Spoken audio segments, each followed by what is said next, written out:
Welcome to my series of basketball videos where I'll be comparing various NBA greats against each other. I'm doing this because I find that a lot of the basketball videos comparing players on YouTube are too focused on the big names and sometimes compare players from different positions.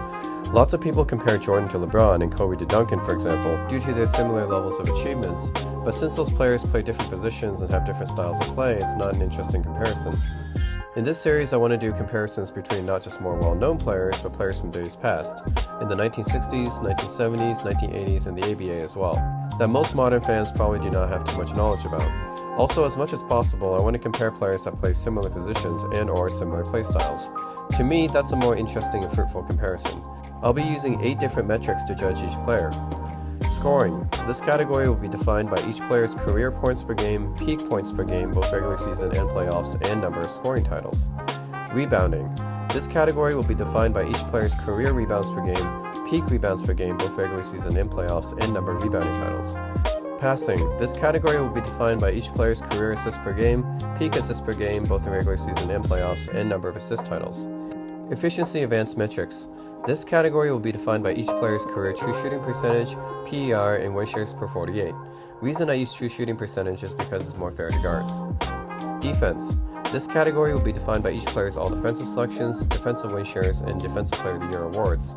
The reason I'm not using blocks, steals, or defensive box plus minus is because I want to compare the achievements of older players that modern fans might not have too much knowledge about, and players in the 1960s and early 1970s do not have these stats tracked. Awards. This category will be defined by All-Star appearances, All-NBA selections, MVPs, Finals MVPs, and championships as a top 3 player. The reason I have to count championships as a top 3 player on the team is because otherwise you'll get into the situation where, for example, Robert Horry has 7 rings and Karl Malone has 0, and it's not representative of how much better a player is if you weren't a top 3 player on that team contributing to a championship. Also, I'll be including ABA stats and awards and using them equivalent to their respective NBA stats and awards. Also, no All-NBA third team selections are included because All-NBA third teams weren't added until the late 1980s, which is unfair to older players. Playoffs. This category will be defined by how many Eastern Conference Finals or Western Conference Finals and Finals a player has been to, and how many championships they won as a top 3 player on the team. Yes, this is supplementary to the awards category because it also rewards players for making it far in the playoffs, even if they don't necessarily win at all. Totals. This category will be defined by longevity, how many total points, rebounds, assists, and win shares a player has accumulated throughout their career, and rewards a player's durability. After all, a lot of people say the best ability is availability. And of course, this is only going to be my opinion from comparing the available metrics, since I've not watched most of these players live or even been born when some of these players have been playing. And to keep it fair, I'm judging them based on how they did in their own era. There's no comparing what this NBA player played in today's era or the 1960s, none of that. It'll be strictly based on their stats and accomplishments within their own era against that era's competition, which makes the most sense to me. So I hope you guys enjoy this comparison video and hopefully learn something new from it.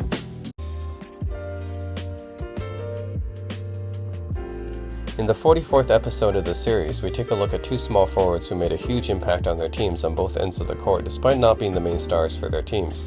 Jamaal Wilkes is probably best known for his smooth jumper and his time on both the Warriors alongside superstar Rick Barry, and his time on the Lakers alongside superstars Magic Johnson and Kareem Abdul-Jabbar, winning a total of 4 championships with both these teams. Andre Iguodala is best known as a versatile, athletic swingman who also won a total of 4 championships, all with the Golden State Warriors as a 6th man coming off the bench. Both players are known as consummate team players and two-way forwards who were crucial to their team's success, but who had the greater career? Let's find out.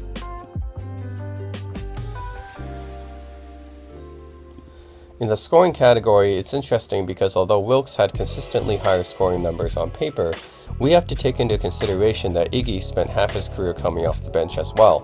Wilkes averaged 17.7 points per game for his career, peaking at 22.6 points per game in 1981, and 16.1 points per game in the playoffs, peaking at 20.3 points per game in 1980. Iggy averaged 11.3 points per game for his career, peaking at 19.9 points per game in 2008, and 9.4 points per game in the playoffs, peaking at 21.5 points per game in 2009. Iggy spent half his career on the bench with the Golden State Warriors, which did lower his scoring numbers, but when he was with his prime with the 76ers, he was a decent scorer and known especially for his athleticism around the basket. Wilkes, on the other hand, was a second scoring option for both the Rick Barry Warriors and the Kareem and Magic-led Lakers. Wilkes was especially known for his smooth jump shot, which, although unorthodox, earned him the nickname Silk. His most famous performance was scoring 37 points in the final Game 6 of the 1980 NBA Finals. Although Iggy's scoring could sometimes match Wilkes at his peak, I feel like Wilkes is still the more consistent scorer, as Iggy never averaged over 20 points per game, something that Wilkes did 3 times in his career. So this category will go to Jamaal Wilkes. In the rebounding category, both players were solid rebounders. Wilkes averaged 6.2 rebounds a game for his career, peaking at 8.8 rebounds per game in 1976, and 6.4 rebounds per game in the playoffs, peaking at 8.7 boards a game in 1978.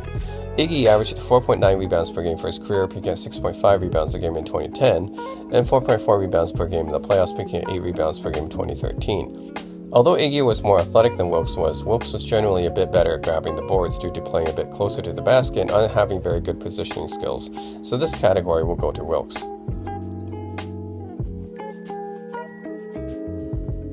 In the passing category, this one isn't particularly close.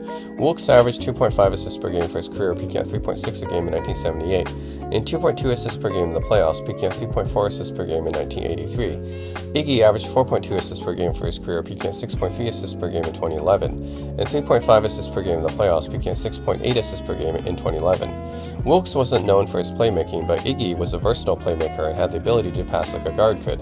This playmaking versatility made Iggy a great fit for pretty much any offensive system he was asked to play in, and thus this category will easily go to him. In the efficiency and advanced metrics category, it's pretty close, as both players had roughly similar true shooting percentage, PER, and win shares per 48. Both players were reasonably efficient, and although Wilkes tended to rely more on the smooth jumper, and Iggy relied more on his athleticism around the basket, and although Wilkes had the higher PER and win shares per 48 and Iggy has a higher true shooting percentage, it's close enough that I'll have to call this category a tie. In the defense category, both players were known to be quite solid defenders. Wilkes was an underrated defender and earned 2 all-defensive selections. Although he had less total defensive win shares, he also played 400 less games in total than Iggy did. Both Wilkes and Iggy are known to be quite capable defenders at the wing position, and both were able to clamp opposing forwards down with their long wingspan. Iggy also had 2 all-defensive selections, and most notably put the clamps on LeBron in the 2015 finals, which led LeBron to have the second worst field goal percentage out of any finals he played in. I think ultimately I'll say this category is too close to call, and I'll have to call this one a tie. In the awards category, both players were 4-time champions, although some context is needed for both. Wilkes was the second best player on the Warriors after Rick Barry when they won the championship in 1975, and was the top 3 player after Kareem and Magic on the 1980 and 1982 championship teams. However, Wilkes was coming off the bench in 1985 and didn't really play in the 1985 finals due to the injury. Iggy was the top 3 player on the Warriors for only one of his 4 championships, that being in 2015 when he won the Finals MVP. For his 3 other championships, and especially his last one in 2022, his contributions were more minor. That said, I do think Iggy's Finals MVP weighs more than Wilkes' 2 extra All-Star appearances, so I think the edge goes to Iggy here, mostly because of that Finals MVP.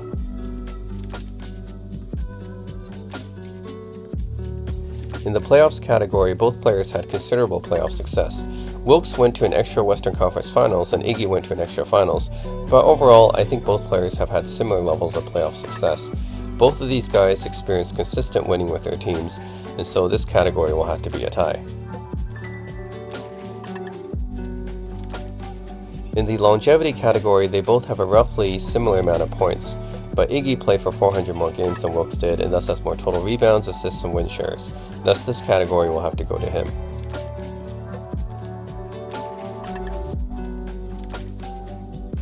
So when all the categories are summed up, Jamaal Wilkes takes the scoring rebounding categories, while Iguodala takes the passing, awards, and totals categories, with the others being a tie, thus giving Iguodala the slight win. Both Jamaal Wilkes and Iguodala get overlooked a bit in NBA history due to their unselfish style of play and their focus on winning over stats, but both players had great two-way impact for their teams.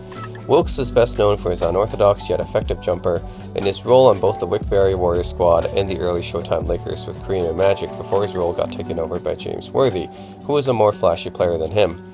To this day, when people think of the Showtime Lakers, they probably mention James Worthy but forget about Jamaal Wilkes or don't mention him as much, so his contributions seem to be more overlooked.